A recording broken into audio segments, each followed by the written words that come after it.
क्या आप विश्वास कर सकते हैं कि मूसलाधार बारिश में एक कार को धक्का देने से 3 गरीब बच्चों की किस्मत बदल सकती है? बिना पैसे, बिना जान पहचान, बिना किसी स्वार्थ के, बस एक दयालु कार्य। लेकिन कुछ दिनों बाद एक अजनबी आदमी की अप्रत्याशित दस्तक ने पूरे गरीब मोहल्ले को सन्न कर दिया और फिर उनकी आंखों में आंसू आ गए। ये कहानी किसी परी कथा जैसी लगती है, लेकिन ये हकीकत है। जहां अच्छाई खत्म नहीं होती बल्कि चुपचाप एक चमत्कार का बीज बोती है। अपनी सीट बेल्ट बांध लीजिए, क्योंकि जो आप सुनने वाले हैं वो आपके दिल को छू लेगा। ग्रामीण भारत का आसमान किसी बड़ी चांदी की चादर जैसा लग रहा था, जो धान के खेतों और हवा में झूलते नारियल के पेड़ों पर छा गया था। दोपहर से ही बारिश शुरू हो गई थी जब विक्रम मल्होत्रा ने स्थानीय प्रशासन के साथ प्रारंभिक बैठक के बाद जिला कार्यालय छोड़ा। उनके समूह द्वारा करोड़ों रुपए का निवेश किया जाने वाला प्रोजेक्ट आनंद शिखर रिजॉर्ट अपनी शुरुआती कागजी कार्रवाई पूरी कर चुका था। अब बस उस जमीन का आखिरी सर्वेक्षण बाकी था, जो नदी के किनारे स्थित एक लंबी पट्टी थी, जहां कुछ ही घर बचे थे और एक पुराना काई लगा हुआ सामुदायिक केंद्र था। विक्रम अपनी नई रेंज रोवर खुद चला रहे थे। वो ड्राइवर को साथ नहीं लाना चाहते थे। काफी वक्त हो गया था जब वो ऐसे गांव के इलाके में आए थे और कभी-कभी उन्हें शांति पसंद थी। शेयरधारकों के परेशान करने वाले फोन कॉल्स और मीडिया के दबाव से दूर, गाड़ी कीचड़ भरे छोटे रास्तों से फिसल रही थी। दोनों तरफ बांस के झुंड और मछली के तालाब थे। उन्होंने शीशा नीचे किया ताकि गीली मिट्टी और जले हुए पुआल की महक उनकी महंगी गाड़ी में आ सके। सच में कितना वक्त हो गया था जब उन्होंने ऐसी खुली हवा में सांस ली थी। अचानक तेज बारिश शुरू हो गई, जैसे आसमान से झरना गिर रहा हो। मोटी बूंदें गाड़ी की छत पर गिरने लगीं, जिससे अंदर बज रहा हल्का संगीत दब गया। लाल मिट्टी वाला रास्ता फिसलना और दलदल जैसा हो गया। जीपीएस काम नहीं कर रहा था और फोन का सिग्नल भी आ जा रहा था। एक छोटा मोड़ आया। उन्होंने स्टीयरिंग थोड़ा तेजी से घुमाया और दाहिना पहिया सड़क के किनारे कीचड़ में धंस गया। उन्होंने हल्का सा एक्सेलरेटर दबाया, लेकिन पहिया बस घूमता रहा और कीचड़ उड़कर खिड़की पर आ गिरा। एक अजीब सी आवाज आई और गाड़ी का अगला हिस्सा झुक गया। पिछला पहिया लगभग पूरी तरह धंस चुका था। विक्रम ने माथा से कोड़ा और गाड़ी पीछे लेने की कोशिश की, लेकिन जितना जोर लगाते, पहिया उतना ही तेजी से घूमता। स्क्रीन पर ट्रैक्शन एरर दिखाई दिया। उन्होंने इंजन बंद किया और दरवाजा खोला। बारिश की बौछार ने कुछ ही सेकंड में उन्हें भिगो दिया। उनके महंगे इटालियन जूते गीली मिट्टी में धंस गए। वो उस अनजान जगह पर खड़े थे, जहां कोई आता जाता नहीं दिख रहा था। वो धीरे से हंसे, एक कड़वी हंसी। व्यापार की दुनिया में इतने सालों में वो कभी ऐसी बेचारी हालत में नहीं फंसे थे। उन्होंने चारों तरफ देखा, लेकिन सिर्फ खाली खेत और दूर एक छोटी सी टिन की छत वाली झोपड़ी दिखाई दी। उन्होंने अपना फोन निकाला, लेकिन सिग्नल सिर्फ एक डंडी दिखा रहा था। असिस्टेंट को लगाई गई कॉल अटक अटक कर कट गई। मैप खोला तो लोकेशन नहीं मिली। आखिरकार उन्होंने रोड साइड असिस्टेंट्स को कॉल किया। शोर के बीच एक महिला की आवाज आई, सर, अभी वहां भारी बारिश हो रही है। हमारे पास बहुत सी गाड़ियों की शिकायतें आई हैं। इंतजार का समय लगभग 90 मिनट है। विक्रम ने गुस्से में कहा, मैं खेत के बीच में खड़ा हूं। ये करोड़ों की गाड़ी है, कोई बैलगाड़ी नहीं। कृपया जल्दी किसी को भेजें। मैं समझती हूं सर, लेकिन मौसम की वजह से हम अपनी पूरी क्षमता से काम कर रहे हैं। विक्रम ने फोन काट दिया। वो ठंड, गीलेपन और लाचारी से भरे हुए थे। जैसे ही वो गाड़ी की तरफ मुड़े, पीछे से कुछ आवाज आई, साइकिल के पहिए की पानी में चलने की आवाज। उन्होंने मुड़कर देखा तो बारिश में 3 छोटी परछाइयां दिखीं। एक लड़की जिसने हल्का हरा बड़ा सा रेनकोट पहना था। उसके पीछे 2 लड़के थे। एक पुरानी साइकिल घसीट रहा था जिस पर जंग लगी थी। दूसरा लड़का फटी हुई टोपी पहने था और लंगड़ाकर चल रहा था। तीनों बच्चे रुके और गाड़ी को देखा, फिर विक्रम को। एक अमीर आदमी, सफेद शर्ट जो अब बारिश से धब्बे वाली हो गई थी, चेहरे पर परेशानी साफ दिख रही थी। अंकल, गाड़ी फंस गई क्या? लड़की ने साफ आवाज में पूछा, बिना किसी डर के। हाँ, गाड़ी कीचड़ में फंस गई है, विक्रम ने थोड़ा हिचकिचाकर जवाब दिया। पिछला पहिया धंस गया है। ये रास्ता पिछले हफ्ते ही मिट्टी डालकर बनाया गया था। आजकल तो बाइक भी नहीं निकल पाती, बड़े लड़के ने कहा पहिए की तरफ इशारा करते हुए। अंकल, आप मदद का इंतजार करिए। हम क्या कर सकते हैं? विक्रम ने पूछा। उन बच्चों के आत्मविश्वास पर थोड़ी हंसी आई। लड़की ने अपना रेनकोट ऊपर खींचा, उसके गीले बाल और बड़ी चमकदार आंखें दिखीं। मदद आने में देर लगेगी, हम धक्का लगा सकते हैं। क्या आपके पास कोई चटाई या लकड़ी का तख्ता है? विक्रम हिचकिचाए, फिर डिग्गी खोलकर रबर की 2 मैट्स निकाली। लड़की ने तुरंत निर्देश दिया, रोहन, किनारे से कुछ पत्थर ढूंढ ला। कबीर, तू पहिए के नीचे कुछ लगाने के लिए ढूंढ। विक्रम चुपचाप खड़े रहे। जिंदगी में पहली बार वो किसी और को, 3 बच्चों को, अपने लिए चीजें संभालते हुए देख रहे थे। वे कीचड़ में उतरे, हाथ गंदे किए, पसीना और बारिश मिल गया, लेकिन उनकी आंखें चमक रही थीं। 10 मिनट की मेहनत के बाद अन्या जोर से चिल्लाई, अंकल, हल्का बाईं तरफ काटिए और धीरे से रेस दीजिए। पहिया रुका और फिर गड्ढे से ऊपर उठा। रेंज रोवर थरथराई, आगे बढ़ी और कीचड़ से बाहर निकल गई, जैसे कोई मुसीबत से बचा हो। तीनों बच्चों ने ताली बजाई। विक्रम बाहर निकले। बच्चे भीगी बिल्ली जैसे लग रहे थे, लेकिन खुशी से मुस्कुरा रहे थे। उनके दिल में कुछ पिघल गया। उन्होंने अपना वॉलेट निकाला और 3 500 के नोट निकाले। ये लो। कुछ खा लेना, बहुत शुक्रिया। अन्या ने सर हिलाया, आवाज धीमी पर दृढ़ थी। अंकल, आप रख लीजिए, आप सही सलामत निकल गए। हम खुश हैं, लेकिन मैं शुक्रिया अदा करना चाहता हूं।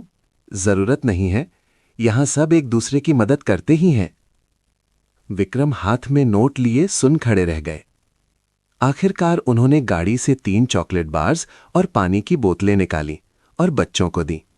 इसका कोई पैसा नहीं लगेगा। रोहन और कबीर ने खुशी से ले लिया, जैसे कोई खजाना मिल गया हो। अन्या ने चॉकलेट पकड़ी और धीरे से सर हिलाया। धन्यवाद अंकल।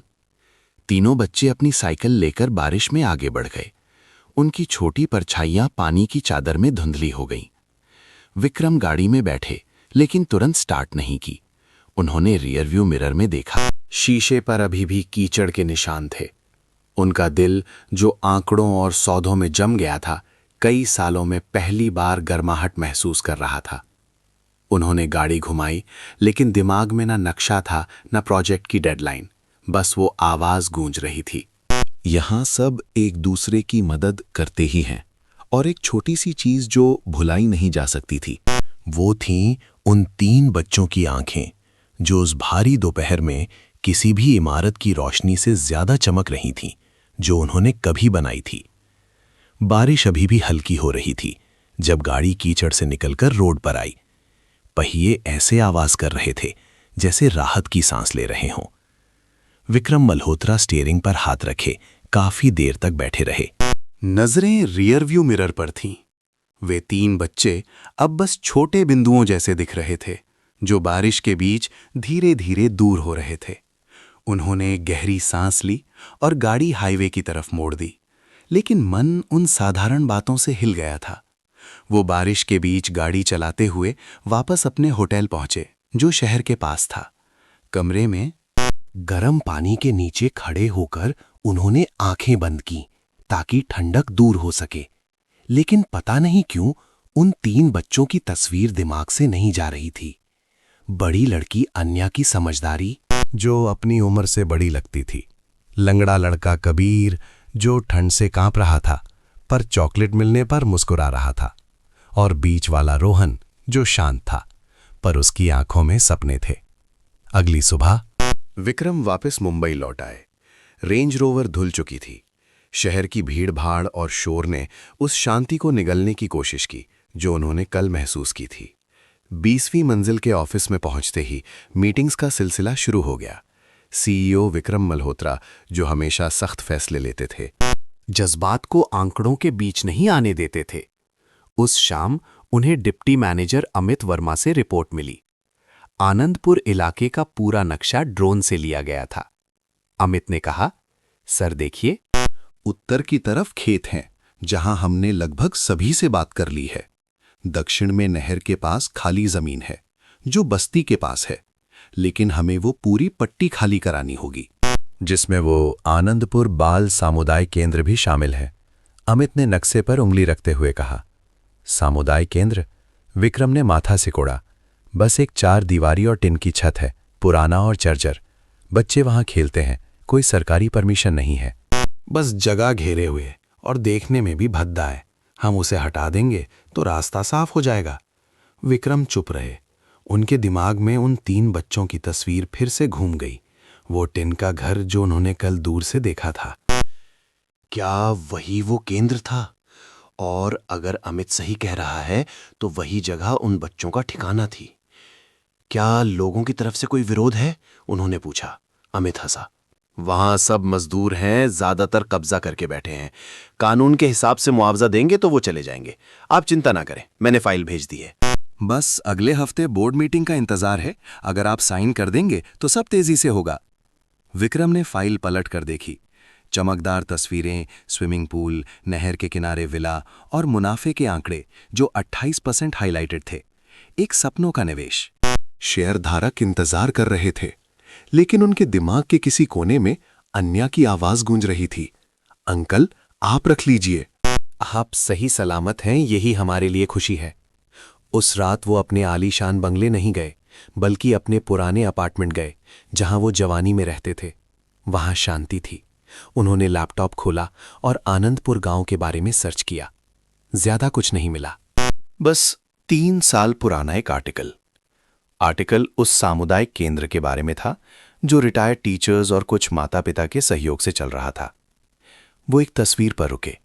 नीली दीवार वाला पुराना घर, लेकिन अंदर बच्चे रंग भर रहे थे, पढ़ रहे थे। पुराने वाद्य यंत्र बजा रहे थे। तस्वीर में एक घुंघराले बालों वाला बच्चा शांत बैठा एक छोटी गिटार पकड़े हुए था। चेहरा जाना पहचाना लगा। वो रोहन था, गलती नहीं हो सकती। विक्रम कुर्सी पर पीछे झुक गए। दिमाग घूम रहा था। इतने सालों में उन्होंने कई प्रोजेक्ट बनाए, हर प्रोजेक्ट करोड़ों का। लेकिन क्या कभी उन्होंने रुककर सोचा कि वो जगह लोगों के लिए क्या मायने रखती थी? क्या वो जमीन सिर्फ संपत्ति थी या यादें, बचपन का एक हिस्सा? अगली सुबह वो बोर्डरूम में गए। अमित वर्मा और सिंगापुर के 2 निवेशक बैठे थे। प्रोजेक्ट फाइल उनके सामने रखी थी। आज हम साइन कर लेंगे। अगले हफ्ते काम शुरू, अमित ने पेन पकड़ते हुए कहा। विक्रम ने फाइल देखी, फिर खिड़की की तरफ मुड़ा। बाहर धूप थी, लेकिन उनके अंदर बादल छाए थे। रुको, उन्होंने कहा, आवाज धीमी पर मजबूत। क्या? अमित ने पूछा। मैं साइट प्लान दोबारा देखना चाहता हूं, खासकर वो सामुदायिक केंद्र वाला हिस्सा। लेकिन सर, वो हिस्सा हटाना जरूरी है, रास्ता चौड़ा करने के लिए। मैं जानता हूं, अमित बोलने लगा। विक्रम ने बात काटी। मैं जानता हूं, लेकिन मैं ये भी जानता हूं कि हर जगह को इतनी आसानी से मिटाया नहीं जा सकता। कमरे में सन्नाटा छा गया। अमित ने निवेशकों को देखा, फिर विक्रम को। वो आदमी जिसे वो फैसला लेने वाली मशीन समझते थे। आज उनकी आंखों में हिचकिचाहट थी और कहीं गहराई में एक बदलाव शुरू हो रहा था। एक ऐसी चीज जिसे कोई ग्राफ नहीं माप सकता, कोई मुनाफा परिभाषित नहीं कर सकता। उस दिन कीचड़ में फंसना शायद एक छोटी दुर्घटना थी, लेकिन विक्रम के लिए ये दशकों में पहला झटका था जिसने उनकी जिंदगी को हिला दिया था। पहली बार उन्होंने महसूस किया कि उन्हें रुकने की जरूरत है। गणना करने के लिए नहीं, बल्कि सुनने के लिए। और सुनना कभी कभी बारिश में 3 बच्चों की हंसी को याद करने से शुरू होता है। उन छोटे हाथों ने उनकी कार को कीचड़ से बाहर निकाला, और एक नजर जो कह रही थी, हमें भूलना मत। सोमवार की सुबह मुंबई की धूप 20वीं मंजिल के ऑफिस की बड़ी खिड़कियों से छनकर चमकदार कांच की मेज पर गिर रही थी। विक्रम मल्होत्रा अपनी लेदर की कुर्सी पर सीधे बैठे थे। उनके सामने प्रोजेक्ट फाइल्स का एक ढेर था, जो कंपनी के लोगो वाले काले फोल्डर में करीने से रखा था। सब कुछ हमेशा की तरह समय पर और विस्तार से तैयार था। मेज पर रखी कॉफी अभी भी गर्म थी, लेकिन उन्होंने एक घूंट भी नहीं पिया था। उनकी आंखें पहले पन्ने पर छपे मोटे अक्षरों पर टिकी थीं। आनंद शिखर रिजॉर्ट, मास्टर प्लान चरण 1। ड्राइंग पर हर शब्द, हर रेखा सामान्य से अधिक उभर कर आ रही थी। सुबह की रोशनी में वो जानकारी अब सिर्फ कागज का टुकड़ा नहीं लग रही थी, बल्कि उन घरों, खेल के मैदानों, यादों और उन छोटे चेहरों की मिटती हुई रूपरेखा थी जो पश्चिमी घाट की उस बारिश वाली शाम को उनके सामने आए थे। दरवाजा खुला। क्या मैं अंदर आ सकता हूं विक्रम सर? अमित वर्मा की जानी पहचानी आवाज, एक महत्वाकांक्षी और निर्णायक डिप्टी। वो आत्मविश्वास के साथ अंदर आया। हाथ में लैपटॉप और पानी की बोतल। कॉफी? विक्रम ने पूछा, दस्तावेजों से नजर हटाए बिना। मैंने पी ली है। कल रात लगभग सुबह तक जागकर वित्तीय आंकड़ों की जांच की। कल सुबह की निवेशक बैठक की तैयारी के लिए। सब कुछ बहुत अच्छा लग रहा है।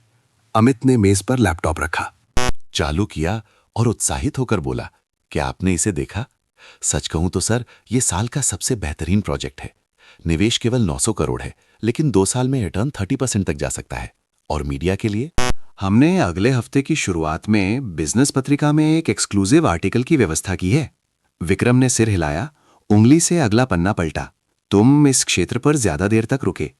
उन्होंने नक्शे के किनारे लाल घेरे वाले हिस्से की ओर इशारा किया, जहां एक छोटा नोट लिखा था, आनंदपुर बाल सामुदायिक केंद्र, क्षेत्रफल 320 वर्ग मीटर, श्रेणी 4 संरचना, संरक्षण सूची में नहीं।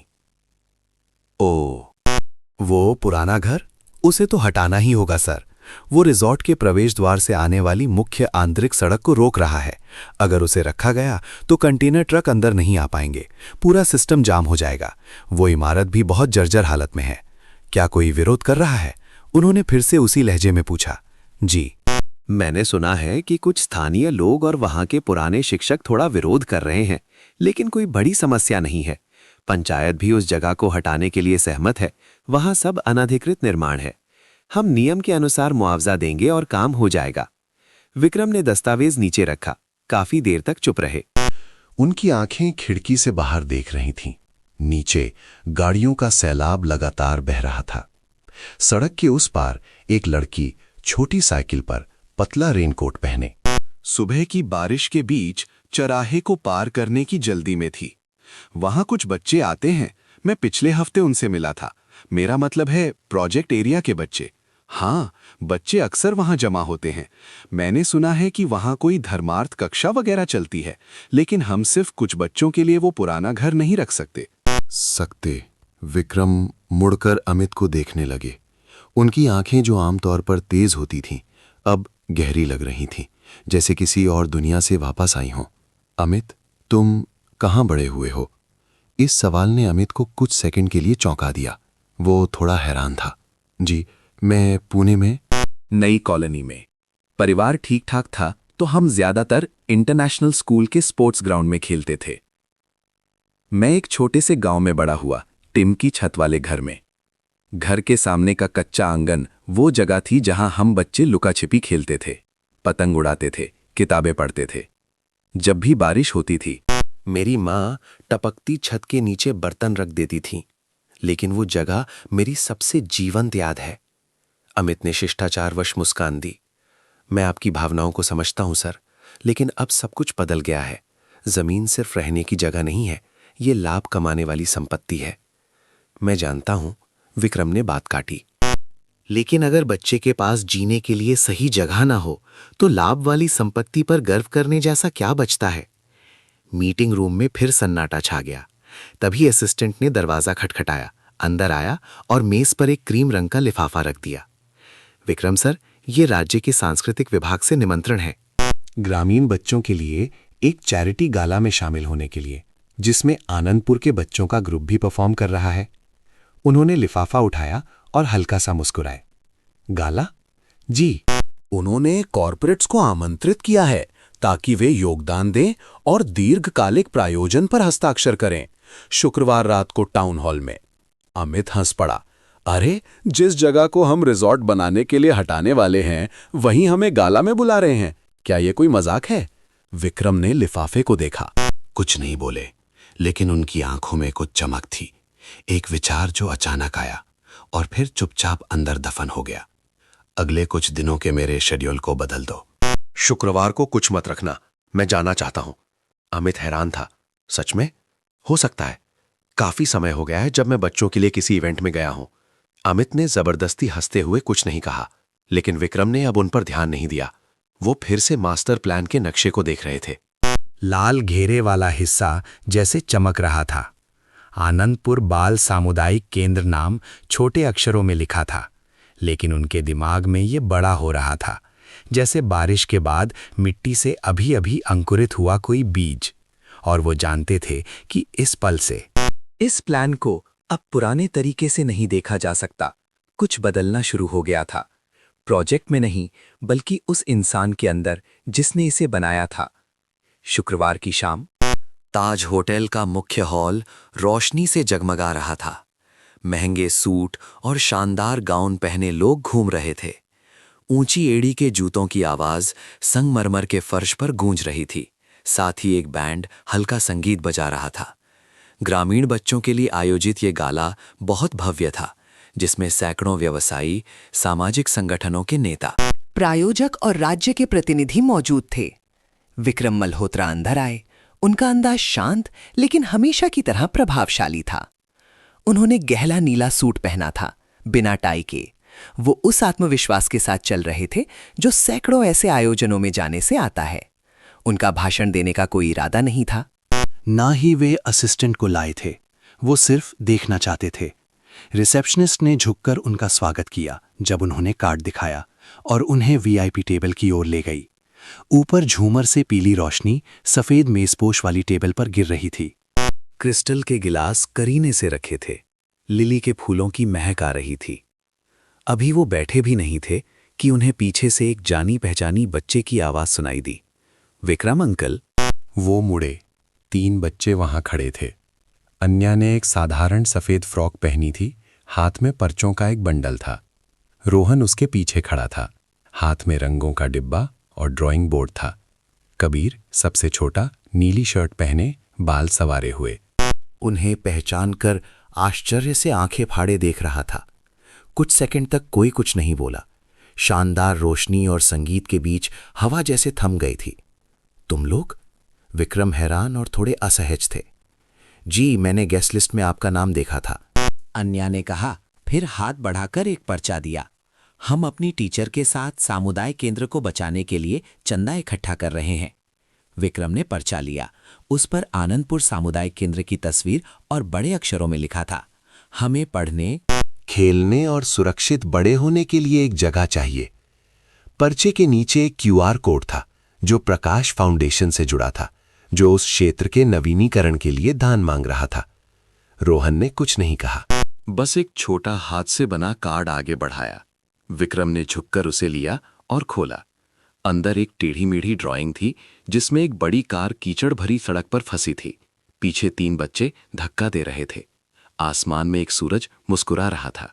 नीचे लिखा था, उस दिन हमें छोड़कर ना जाने के लिए धन्यवाद अंकल। विक्रम का सीना अचानक भर आया। उन्होंने तीनों बच्चों को देखा और धीरे से पूछा, तुम लोग किसके साथ आए हो? अन्या ने मुड़कर हॉल के कोने की ओर इशारा किया, जहां एक बुजुर्ग महिला बैठी थी, छड़ी के सहारे। उन्होंने नेम प्लेट पहनी थी, सुनीता देवी, रिटायर्ड टीचर, आनंदपुर स्वयंसेवक समूह की प्रमुख। सुनीता मैम हमें सालों से पढ़ा रही हैं, वही हमें मुंबई लेकर आईं। हम उनकी मदद कर रहे हैं पर्चे बांटने में। विक्रम ने सिर हिलाया। अन्या ने हल्की मुस्कान दी और अपने दोनों भाइयों को लेकर आगे बढ़ गई, लेकिन मुड़ते समय उसने पीछे मुड़कर धीरे से कहा, हमने सोचा नहीं था कि आप यहां मिलेंगे, लेकिन मुझे बहुत खुशी हुई। विक्रम कुछ नहीं बोले, बस हल्का सा सिर हिलाया और उन तीनों बच्चों को कुर्सियों के बीच से गुजरते हुए मेहमानों को उम्मीद भरी नजरों से पर्चे देते हुए देखते रहे। उन बच्चों में से कोई नहीं जानता था कि जिस आदमी को वे पर्चा दे रहे थे, वही उस जगह की किस्मत का फैसला करने वाला था, जिसे वे अपना घर कहते थे। वो वापस मेज पर मुड़े, लेकिन अब मन शांत नहीं था। शेयरों, बाजार और निवेश के बारे में चल रही बातें और हंसी अब फीकी लग रही थी। उनका दिल जैसे किसी ने सच्चाई और मासूमियत से झकझोर दिया हो। विक्रम सर, एक हाथ ने उनके कंधे को थपथपाया। अमित वर्मा हमेशा की तरह बंठन कर आत्मविश्वास भरी मुस्कान के साथ, उम्मीद नहीं थी कि आप यहां मिलेंगे। मुझे लगा आप सिर्फ टेक और रियल एस्टेट के गाला में जाते हैं। थोड़ा बदलाव भी जरूरी है, विक्रम ने धीरे से जवाब दिया। अमित ने इधर उधर देखा, आवाज धीमी की, उन 3 बच्चों को देखा? प्यारे लग रहे हैं, लेकिन जज्बात को दिमाग पर हावी मत होने देना। पूरा आनंदपुर सोने की खदान है, बस उस जगह को साफ कर दें तो प्रोजेक्ट रॉकेट की तरह उड़ेगा। हम कुछ उदास आंखों की वजह से रोक नहीं सकते। मैं उदास आंखों के आधार पर फैसला नहीं करता, विक्रम ने जवाब दिया। लेकिन मैं उन चीजों पर विचार कर रहा हूं जो नक्शे में नहीं दिखती। अमित थोड़ा रुका, लेकिन फिर भी सावधानी से मुस्कुराया। अगर भावनाओं को जगह दी तो निवेशकों का भरोसा टूट जाएगा। आप अगर डगमगाए तो शेयर गिर जाएंगे। विक्रम ने कोई जवाब नहीं दिया। बस उस कोने की ओर देखते रहे जहां अन्या एक मोतियों का हार पहनी महिला को पर्चा दे रही थी। उसकी आंखें सच्ची थीं। तभी मंच पर एंकर ने घोषणा की, अब आनंदपुर महाराष्ट्र के बाल समूह द्वारा एक समूह गान प्रस्तुत किया जाएगा, दाताओं के लिए एक तोहफा। पूरा हॉल शांत हो गया जब संगीत शुरू हुआ। बच्चों की साफ आवाजें जो कमजोर नहीं थीं, उस बड़े कमरे की भव्यता के बीच गूंज उठीं। जब गाना खत्म हुआ तो किसी ने तुरंत ताली नहीं बजाई। लोग जैसे भावनाओं में बह गए थे। फिर पहली ताली बजी, एक व्यक्ति, फिर दो, फिर पूरा हॉल। विक्रम सुन बैठे रहे। उनका दिल जैसे मुट्ठी में भींच गया हो। उस रात होटल से निकलने के बाद उन्होंने ड्राइवर को नहीं बुलाया। वो खुद पैदल मरीन ड्राइव के किनारे चलने लगे। समुद्र से आती हवा ठंडी थी। वो एक छोटे से स्टॉल पर रुके और वड़ा पाव ऑर्डर किया। गरम वड़ा और तीखी चटनी के स्वाद ने उन्हें 12 साल की उम्र की याद दिला दी। वो समय जब सबसे अच्छा नाश्ता सादा पाव और चाय होता था। वो अन्या के बारे में, उस टेढ़ी मेढ़ी ड्राइंग के बारे में, कबीर की आंखों के बारे में और रोहन के शांत अंदाज के बारे में सोच रहे थे। और उन्होंने खुद से पूछा, अगर वे बच्चे उस जगह से गायब हो गए, अगर वो सामुदायिक केंद्र तोड़कर स्विमिंग पूल और विला बना दिए गए, तो अगली पेंटिंग कौन बनाएगा? उन बच्चों की यादें कौन संजोएगा? और क्या वो वास्तव में कुछ यादगार बना रहे हैं या बस कुछ ऐसा तोड़ रहे हैं जो पहले से ही सुंदर था?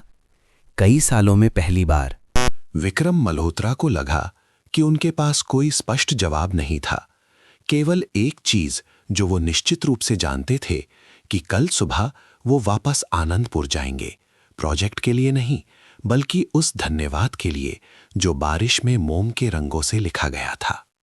सुबह अभी पूरी तरह हुई भी नहीं थी। सूरज की किरणें क्षितिज पर बस झलक रही थीं जब एक सिल्वर रंग की पिकअप ट्रक हाईवे छोड़कर उस संकरे कच्चे रास्ते पर मुड़ गई जो आनंदपुर गांव की ओर जाता था। विक्रम मल्होत्रा अगली सीट पर बैठे थे। गाड़ी में सन्नाटा था। बस बजरी वाली सड़क पर पहियों के रगड़ने की आवाज आ रही थी। ड्राइवर, प्रोजेक्ट सर्वे टीम का एक युवा लड़का बार बार रियर व्यू मिरर में देख रहा था और कभी-कभी चोरी छिपे विक्रम की ओर भी देख लेता था। शायद इसलिए क्योंकि उसने शायद ही कभी कंपनी के मैनेजिंग डायरेक्टर को छुट्टी के दिन खुद कंस्ट्रक्शन साइट पर लौटते देखा हो, वो भी एक आम आदमी की तरह साधारण कपड़ों में। गांव का रास्ता वैसा ही था, बस आज बारिश नहीं हो रही थी। सुबह की धूप नारियल के पेड़ों से छनकर रह रही थी और दोनों ओर हरे धान के खेतों पर एक सुनहरी परत चढ़ा रही थी। हवा में पुआल की खुशबू और खेतों की गीली मिट्टी की महक थी। सड़क किनारे एक भैंस आलस में घास चबा रही थी। गाड़ी की आवाज सुनकर उसने सिर उठाया। उसकी आंखों में वही बेफिक्री थी जैसे उसे दुनिया की कोई परवाह ना हो। सर, हम पहुंच गए, ड्राइवर ने कहा और गाड़ी उसी खाली मैदान के पास रोक दी जहां कुछ दिन पहले विक्रम की कार कीचड़ में फंस गई थी। आनंदपुर बाल सामुदायिक केंद्र उनके ठीक सामने था। टिन की छत का रंग फीका पड़ चुका था।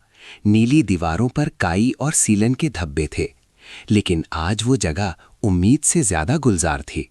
घर के बगल में एक बड़े बरगद के पेड़ के नीचे बच्चे लंबी कतार में बैठे थे। एक टीचर उन्हें ड्राइंग करना सिखा रही थी, जबकि कुछ बड़े लोग आंगन साफ कर रहे थे और बल्ब बदल रहे थे। माहौल ऐसा था जैसे किसी त्योहार या बड़े आयोजन से पहले की सफाई चल रही हो। विक्रम चुपचाप खड़े होकर देख रहे थे। तभी खिड़की पर अन्या की छोटी सी आकृति दिखाई दी। वो एक लकड़ी का बोर्ड टांग रही थी जिस पर लिखा था आनंदपुर बाल सामुदायिक केंद्र, जहां सपनों की शुरुआत होती है। विक्रम ने गाड़ी से उतरकर अभी कुछ ही कदम बढ़ाए थे कि पीछे से एक आवाज आई, विक्रम अंकल। वो मुड़े। अन्या दौड़ती हुई आई। उसका चेहरा खुशी से चमक रहा था। उसके पीछे कबीर था, जिसके हाथ और मुंह पर कुछ लगा हुआ था, और रोहन अपनी ड्राइंग बुक सीने से लगाए खड़ा था। आप यहां वापस क्यों आए? अन्या ने थोड़ा संकोच करते हुए पूछा। क्या आप प्रोजेक्ट चेक करने आए हैं? नहीं, विक्रम ने अपनी आवाज को जितना हो सके उतना नरम रखते हुए जवाब दिया।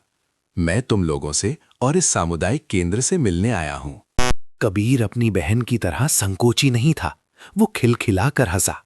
अंकल, क्या आपको हमारी याद आई या आपको भूख लगी है? आज हमने भंडारे वाला खाना बनाया है, बहुत टेस्टी है।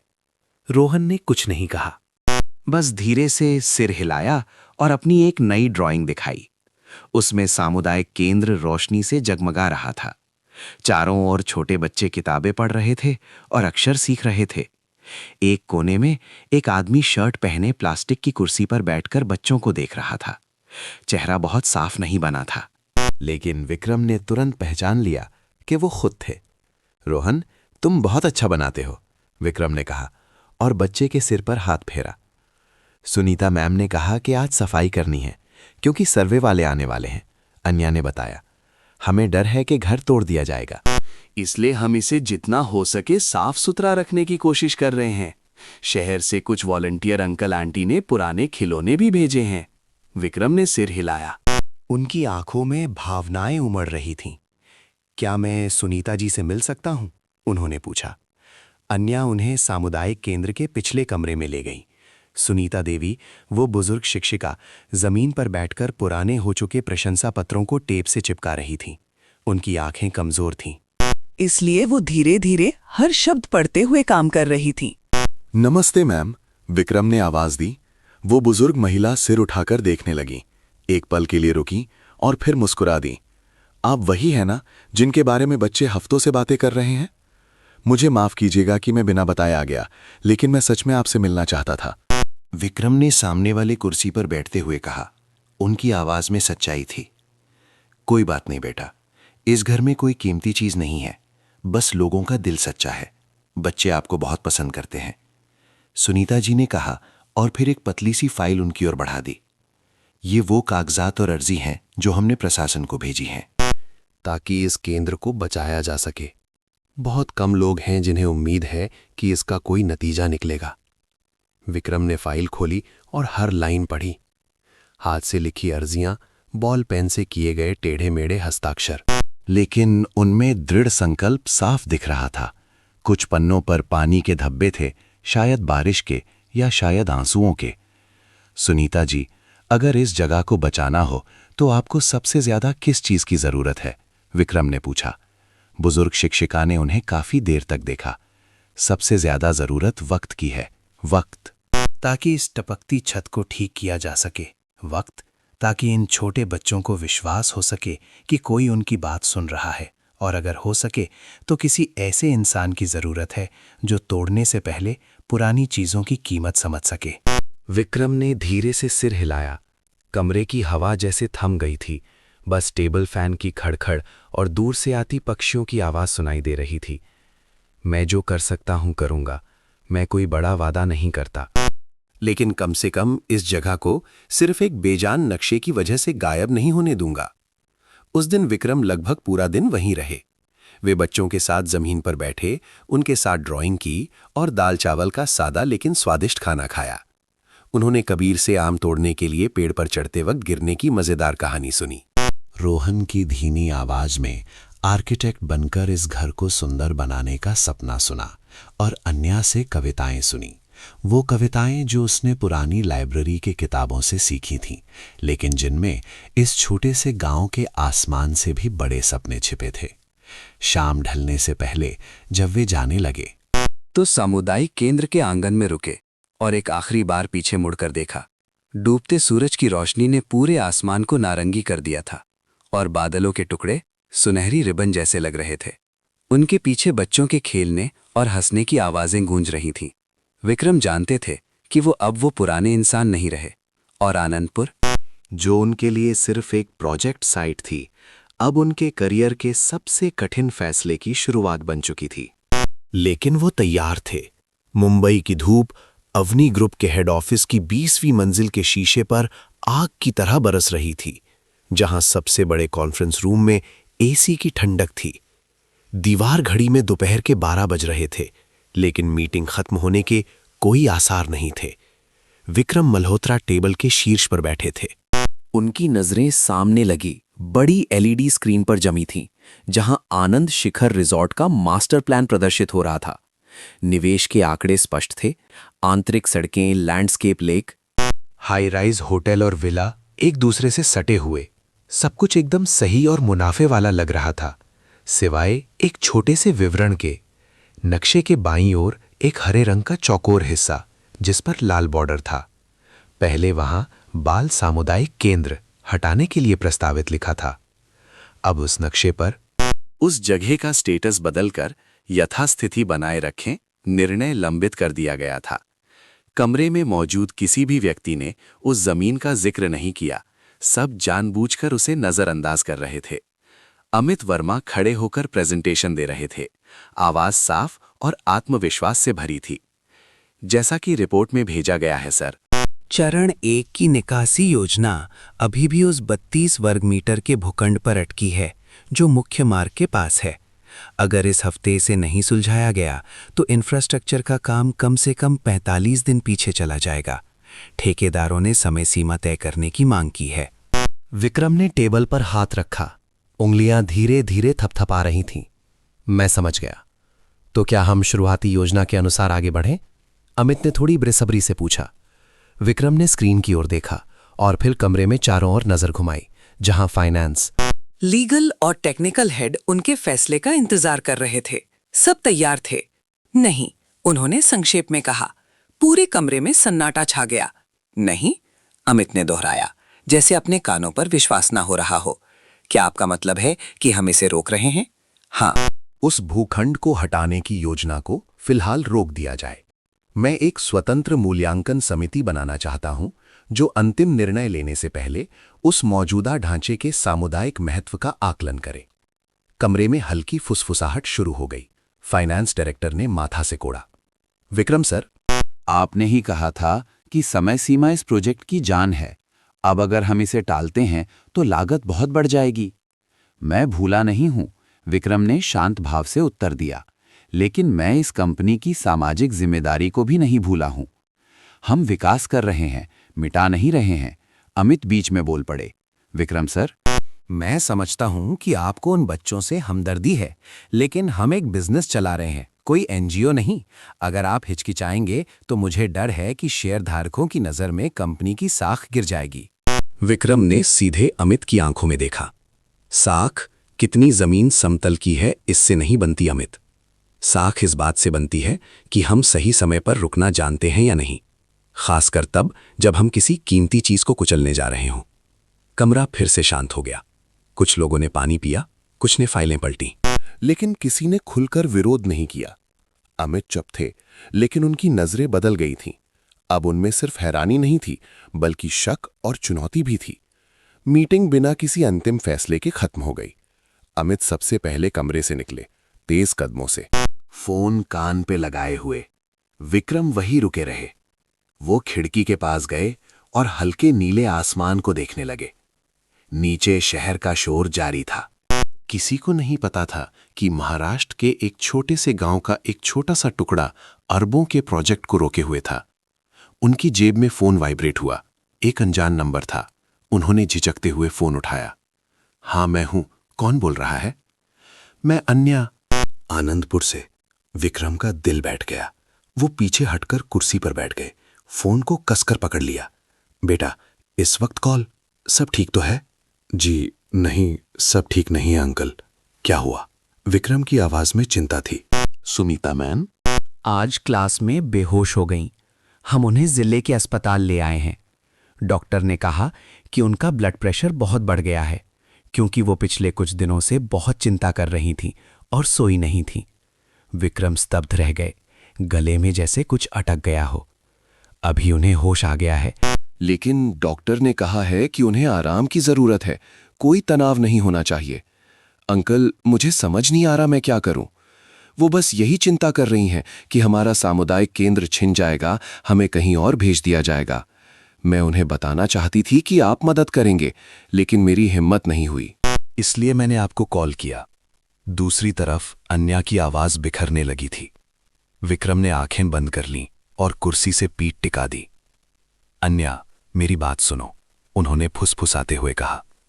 मैं सब संभाल लूंगा। मैं ये वादा नहीं करता कि सब कुछ वैसा ही रहेगा जैसा अभी है। लेकिन मैं ये वादा करता हूं कि मैं वो जगह बचा लूंगा जहां तुम लोग पढ़ सको, खेल सको और इज्जत से बड़े हो सको। सच में अंकल?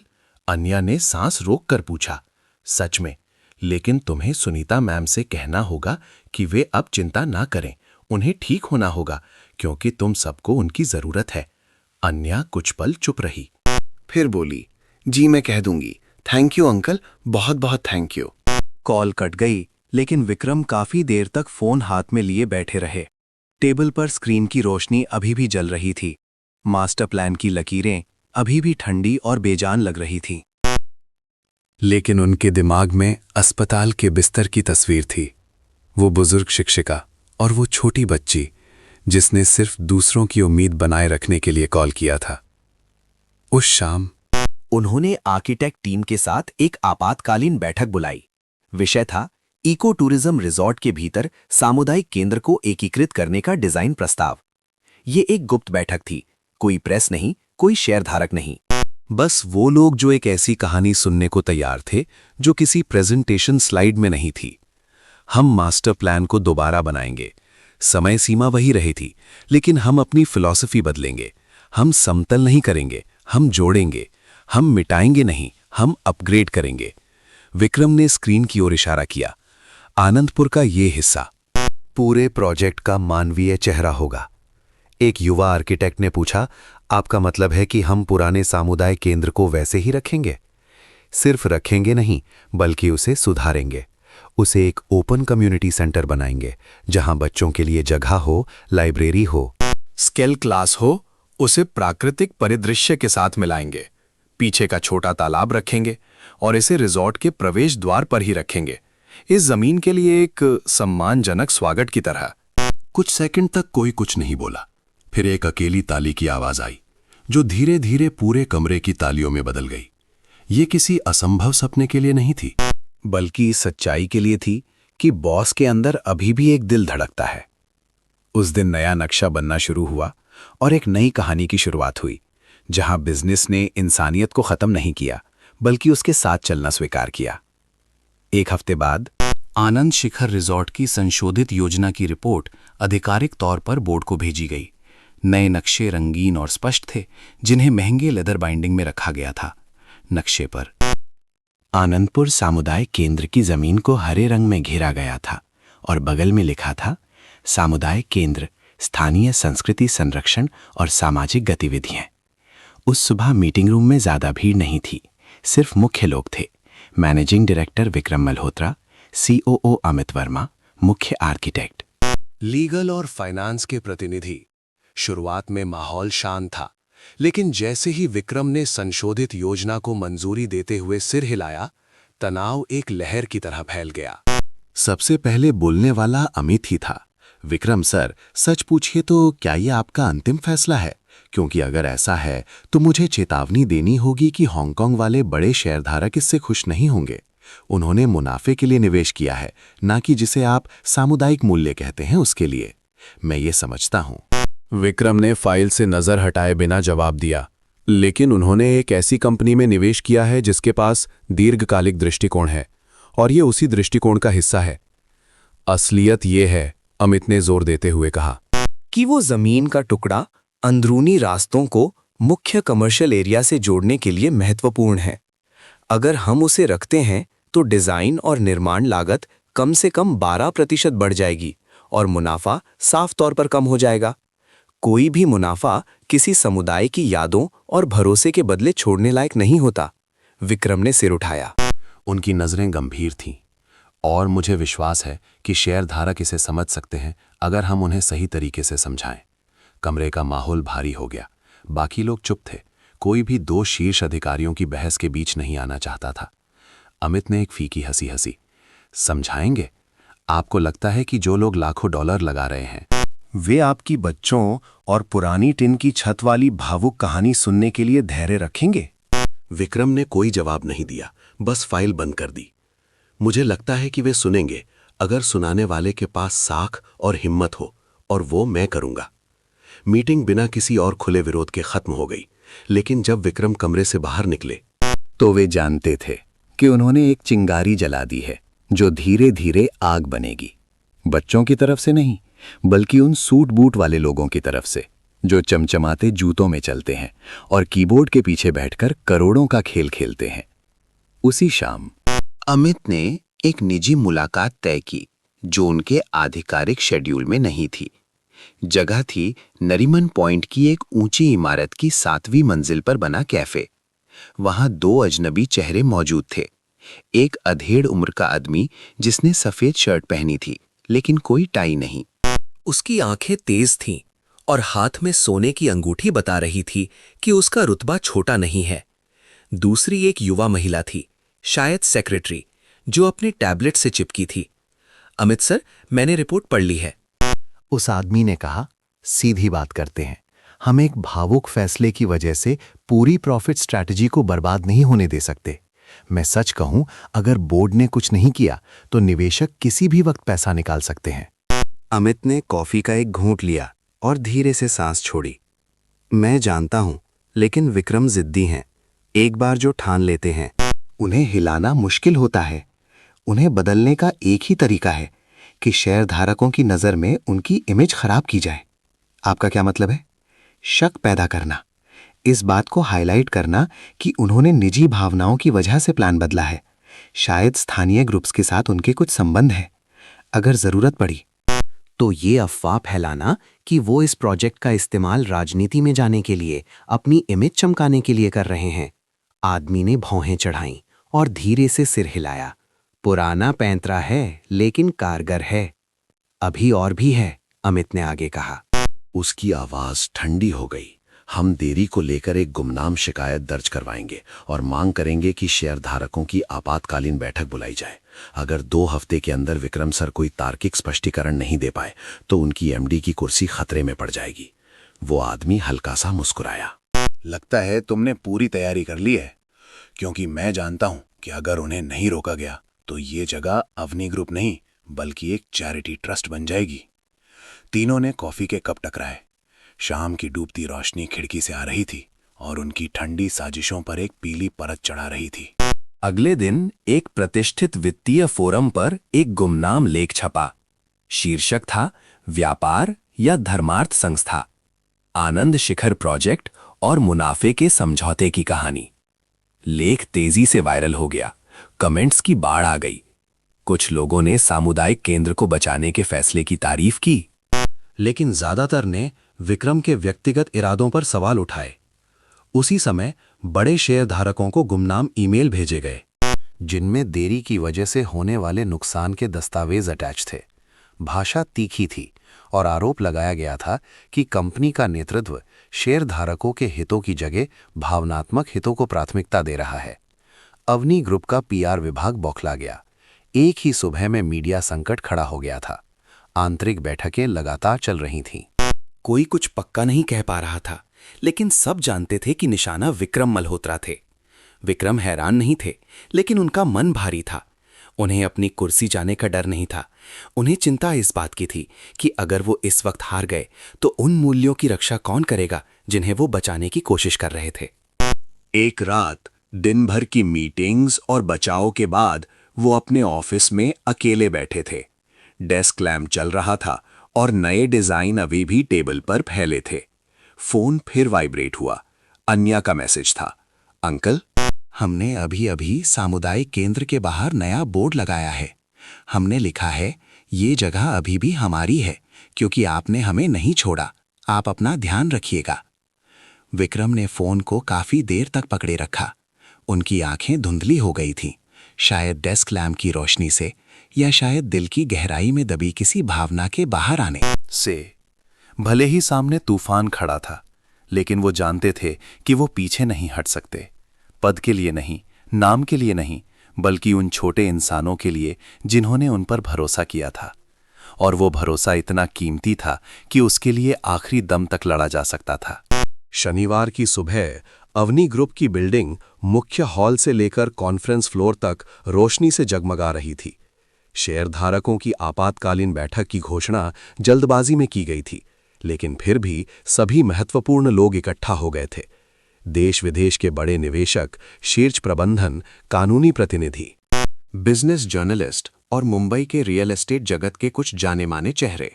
विक्रम मल्होत्रा कांच की दीवार के पास अकेले खड़े थे, नीचे बहते ट्रैफिक को देख रहे थे। टाई ठीक थी, शर्ट इस्त्री की हुई थी। किसी को अंदाजा नहीं था कि उनके भीतर तूफान चल रहा था।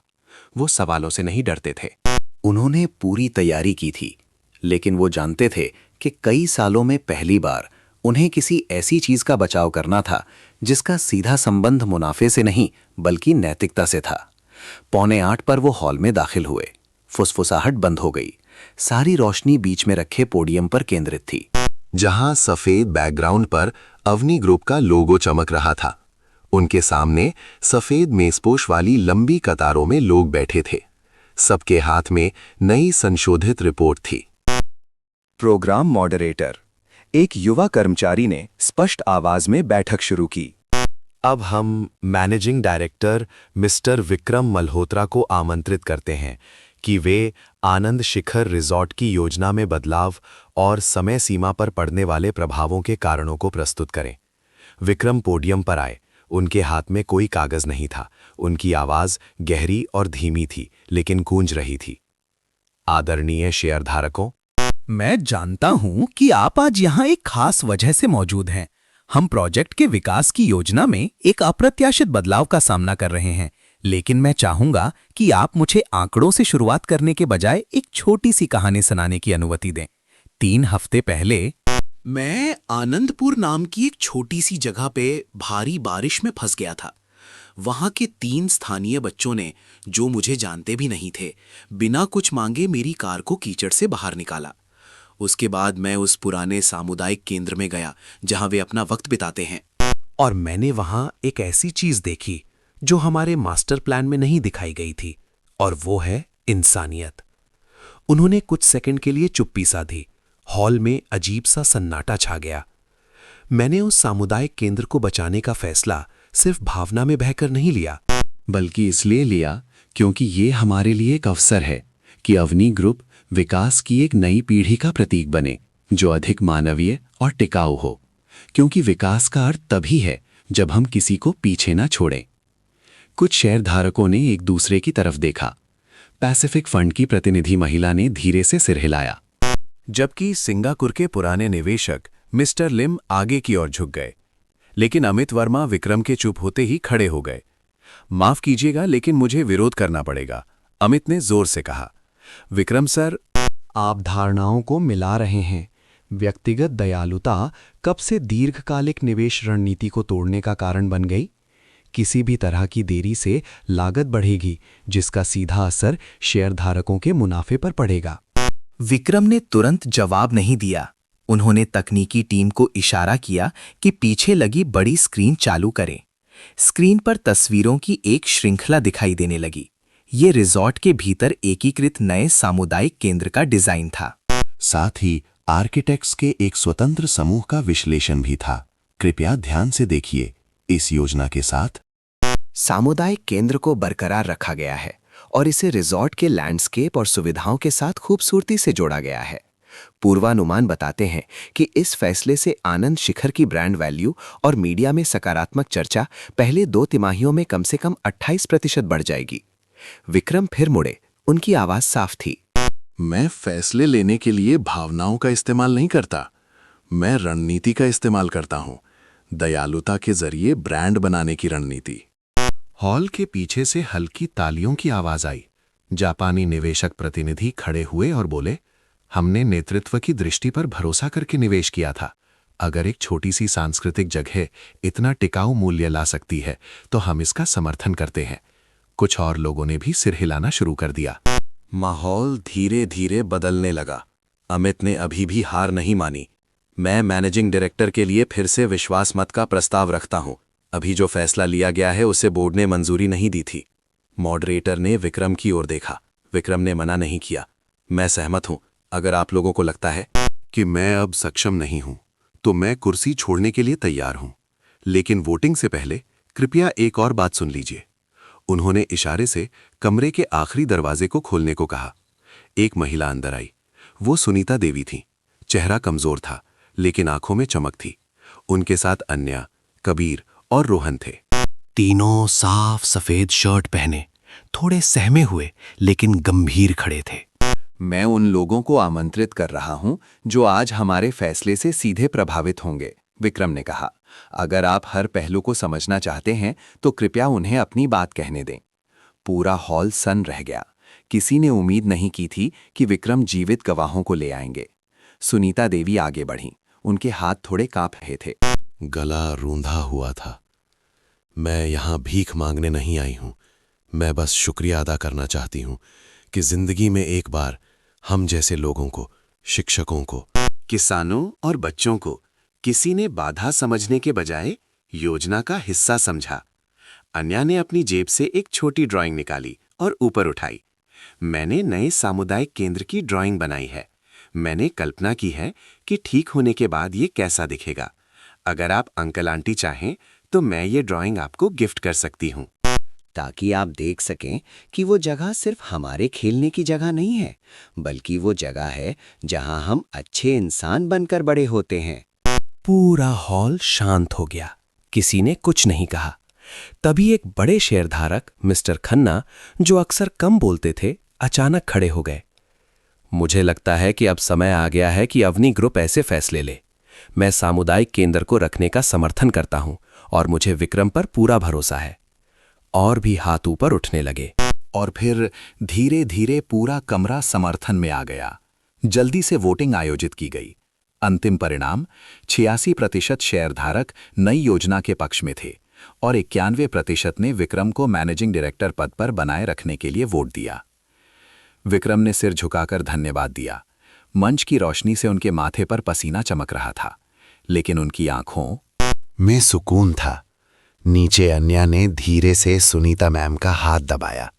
रोहन शर्माते हुए मुस्कुराया और कबीर फुसफुसाया, विक्रम अंकल जीत गए।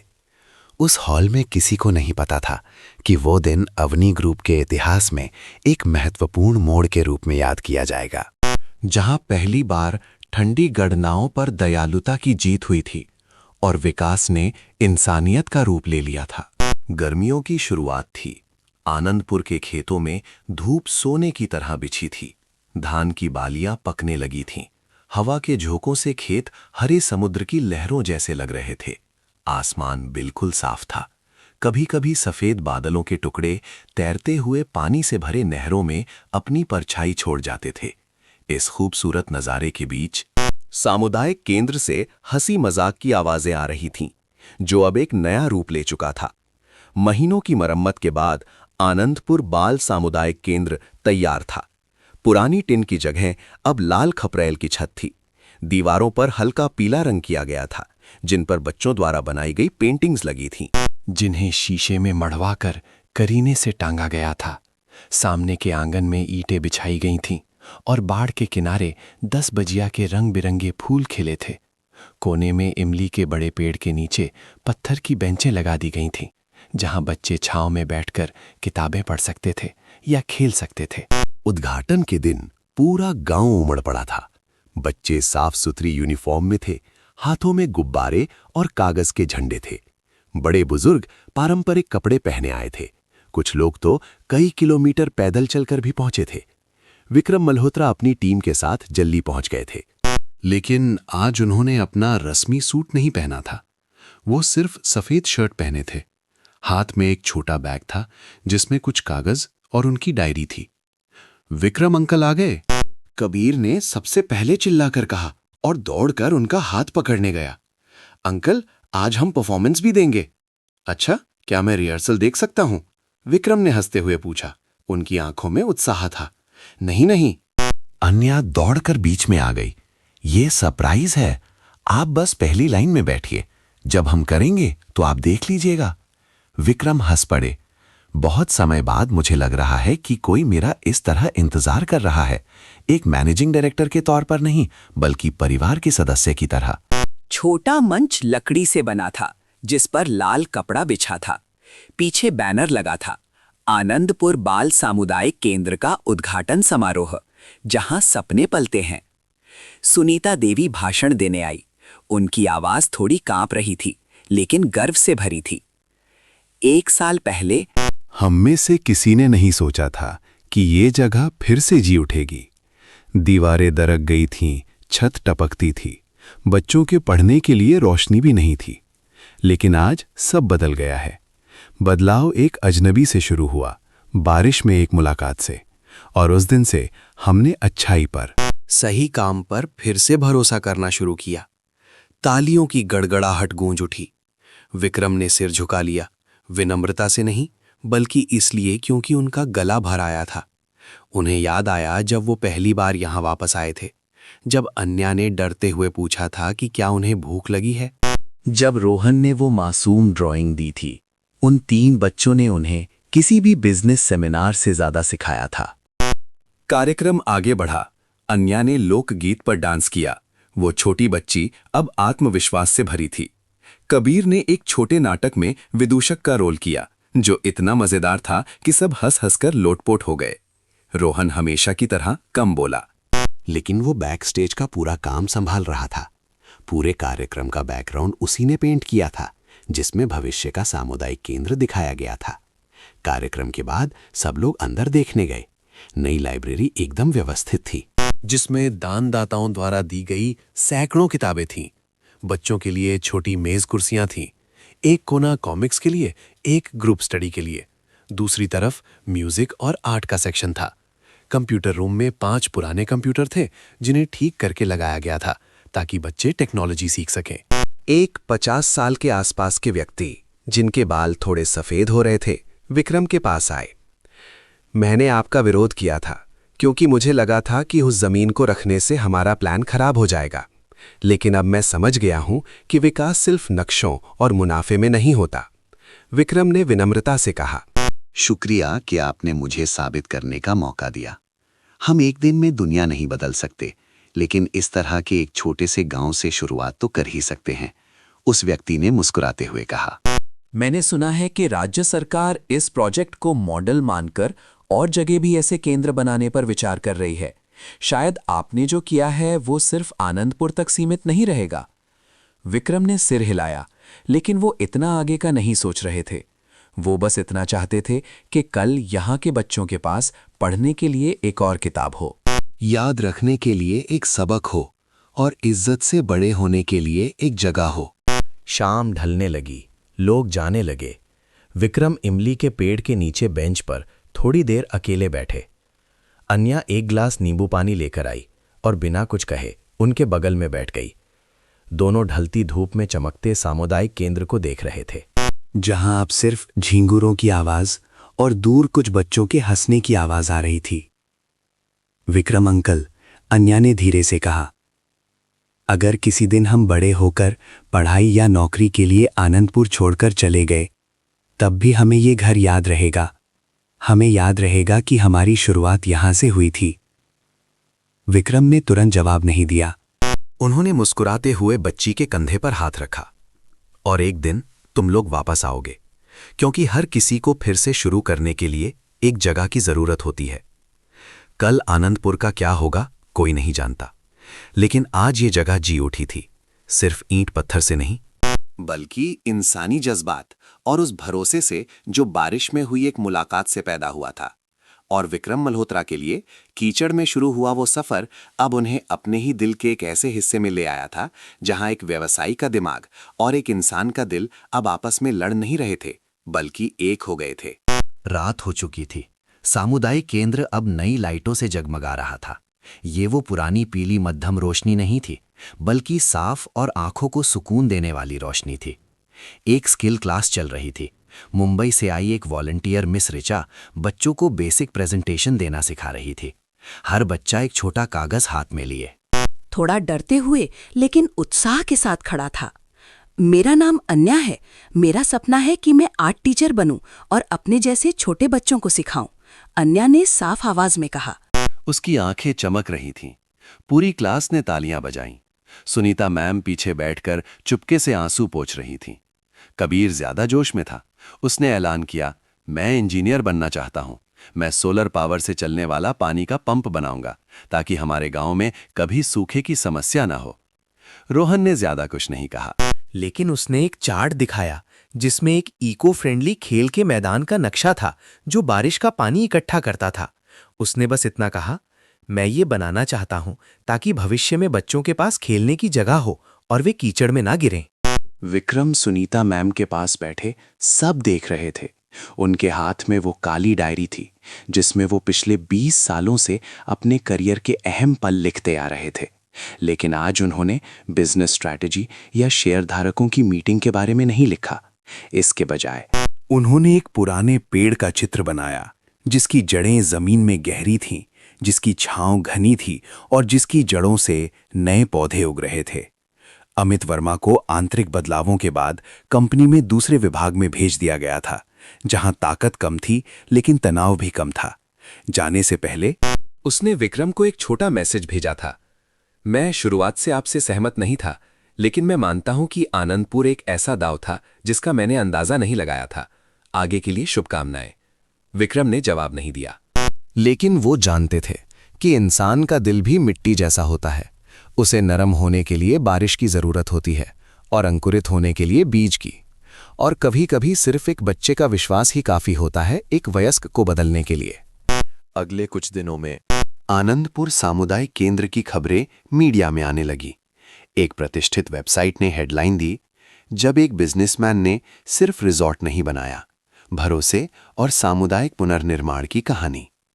विक्रम की बच्चों के साथ इमली के पेड़ के नीचे बैठी तस्वीर सोशल मीडिया पर वायरल हो गई। लोगों ने कमेंट्स किए, हकीकत में एक परी कथा जैसा। काश हर जगह ऐसे विक्रम अंकल हों। कई बार बस किसी का सुनने के लिए तैयार होना ही काफी होता है।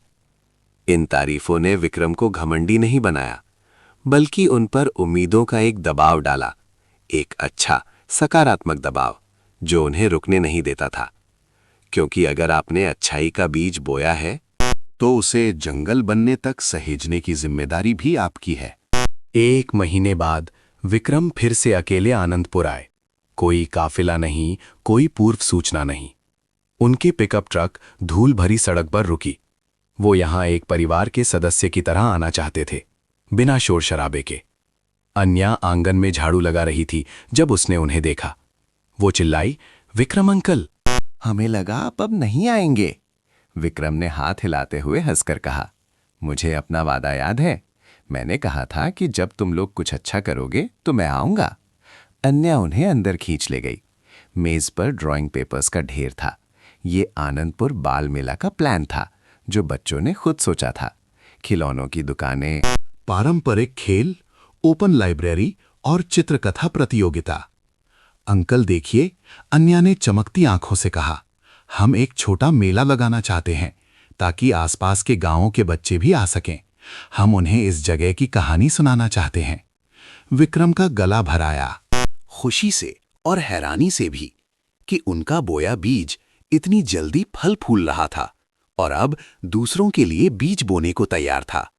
वो बैठ गए और प्लान के हर पन्ने को उतनी ही गंभीरता से देखने लगे जैसे कोई $1 मिलियन का प्रोजेक्ट हो। इसलिए नहीं कि इसमें खर्चा था, बल्कि इसलिए क्योंकि हर शब्द में उन बच्चों की आत्मा थी जिन्होंने पहली बार विश्वास किया था कि उनके सपने सच हो सकते हैं। मैं खाने का इंतजाम करूंगा, उन्होंने पक्के तौर पर कहा। और अगर तुम्हें बैकग्राउंड या पोस्टर चाहिए तो मैं अपनी कंपनी की डिजाइन टीम से कहकर प्रिंट करवा दूंगा। लेकिन याद रखना, मैं ये तरस खाकर नहीं कर रहा, बल्कि इसलिए कर रहा हूं क्योंकि मुझे विश्वास है कि ये एक गंभीर और अच्छा प्रोजेक्ट है। सब बच्चे हंस पड़े। अन्या ने रोहन के कान में कहा, देखा, मैंने कहा था ना, विक्रम अंकल बॉस से ज्यादा हमारे घर के सदस्य लगते हैं। उस शाम विक्रम इमली के पेड़ के नीचे बैठे बच्चों की बातें सुनते रहे। उनके सपनों के बारे में, किताबों के बारे में, दूध के डिब्बों से रोबोट बनाने के बारे में और भविष्य के बारे में। वे बच्चे गांव लौटकर पढ़ाना चाहते थे, स्कूल खोलना चाहते थे। सूरज ढल रहा था और पेड़ की चोटियों पर लालिमा थी, जिससे बच्चों के चेहरे सुनहरे लग रहे थे। विक्रम ने उन्हें देखा और फिर अपनी हथेलियों को देखा। बरसों काम करते करते ये हाथ सख्त हो गए थे, लेकिन अब वे पहले से कहीं ज्यादा महसूस कर पा रहे थे। हर सही फैसला, चाहे वो कितना भी छोटा हो, धारा बदल सकता है। उस रात वो शहर वापस लौट आए। अपनी डायरी में उन्होंने उस अध्याय की आखिरी लाइन लिखी, कुछ प्रोजेक्ट मुनाफा लाते हैं, कुछ प्रोजेक्ट उपलब्धियां लाते हैं, लेकिन आनंदपुर वो जगह है जिसने मुझे दूसरी जिंदगी दी। और कहीं दूर नदी किनारे एक छोटे से गांव में कुछ बच्चे अब भी बीज बो रहे हैं, अपनी पेंटिंग से, अपनी हंसी से और उस दयालुता से जो आगे बढ़ाई जा रही है। क्योंकि कभी-कभी मूसलाधार बारिश में की गई एक अनजान मदद पूरा भविष्य बदल सकती है। समय निकालकर इस कहानी को सुनने के लिए आपका बहुत बहुत धन्यवाद। अगर आपको वीडियो की सामग्री सार्थक लगी हो तो कृपया लाइक बटन दबाने, इसे शेयर करने या नीचे कमेंट बॉक्स में अपने विचार लिखने में संकोच ना करें। आपकी हर राय, हर सुझाव और जो भावनाएं आप साझा करते हैं वो हमारे लिए एक प्रेरणा है, ताकि हम भविष्य में और भी बेहतर वीडियो ला सकें और अपने काम में सुधार कर सकें। अगले वीडियो में आपसे फिर मुलाकात होगी। दोस्तों, आप दुनिया के किस कोने से ये वीडियो देख रहे हैं? कृपया नीचे कमेंट में अपने शहर या राज्य का नाम जरूर लिखें। हमें जानकर बहुत खुशी होगी। आपको विक्रम और उन 3 बच्चों की ये कहानी कैसी लगी? क्या इसने आपके दिल को भी छू लिया? हम ईश्वर से प्रार्थना करते हैं कि आप और आपका परिवार हमेशा स्वस्थ रहे, सुरक्षित रहें और आपके जीवन में सुख शांति बनी रहे।